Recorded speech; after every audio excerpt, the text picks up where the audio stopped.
అచ్చుడు ఆలస్యం కావచ్చు కానీ అచ్చుడు మాత్రం పక్క. నేను టైము నమ్మను, నా టైమింగ్ నమ్ముతా అన్నట్టే ఉందబ్బానా. పత్తాకు లేదు, పత్తాలకు రాకుంటే వ్యవసాయం ఎట్లా నడుస్తుందని నారాజులున్న రైతులను రప్పునొచ్చి వల్కరించింది. 3-4 రోజుల సంధి షెర్లు కుంటలు నింపుతాంది మంచిగా. ఉత్తర తెలంగాణలో అయితే సరిపోను కొడుతుంది. జరా దక్షిణం మీద గిట్లా వడేనా అంటే రైతులకు రంది తీరినట్టేనుల్లా. 3 రోజులు ఆనల్ సంపుడు చంపే వరకు ఖమ్మంలా మున్నేరు వాగు గిట్లున్నది. భద్రాచలంలా గోదారమ్మ 22 అడుగుల మీద ఉరుకుతాంది. వైరా ప్రాజెక్టు నిండి అలుగుబోస్తే చాపల షికారికి దిగిన్రు మనోళ్ళంతా. ఆసిఫాబాద్ జిల్లా తుమ్మిడి ఎట్టికాడ ప్రాణహితకు వరద పెరిగి పుష్కర ఘాట్లు మునిగినాయి. కాగజ్ నగర్ లా వాగులు ఒర్రెల పొంట పోవద్దని డప్పు సాటింపేసిండ్రు. 3 రోజులు భారీ వర్షాలున్నాయి.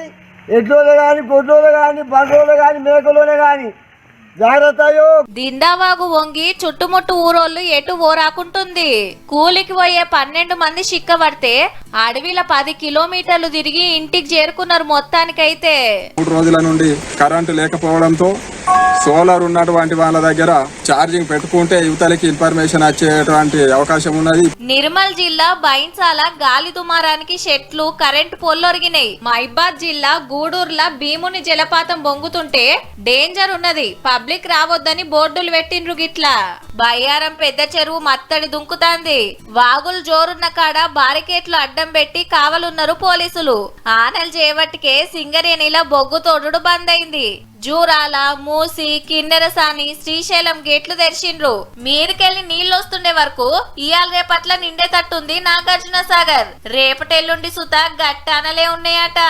ఈ రోజు రేపు ముఖ్యంగా నార్త్ తెలంగాణలోని కొన్ని జిల్లాలకి మనం ఎల్లో వార్నింగ్ అంటే heavy rainfall 7 to 12 centimetres పడే అవకాశం ఉందని. ఇక హైదరాబాద్ లో చూస్తే పొద్దాక మబ్బే, నడిమిట్ల అప్పుడో డల్లు ఇప్పుడో డల్లు పడ్డది. చీకటైనాక గట్టిగానే పడే వరకు మళ్ళా గవ్వే ట్రాఫిక్ జామ్, ఇంటికి పోవుడు ఆల్చమవ్వడు.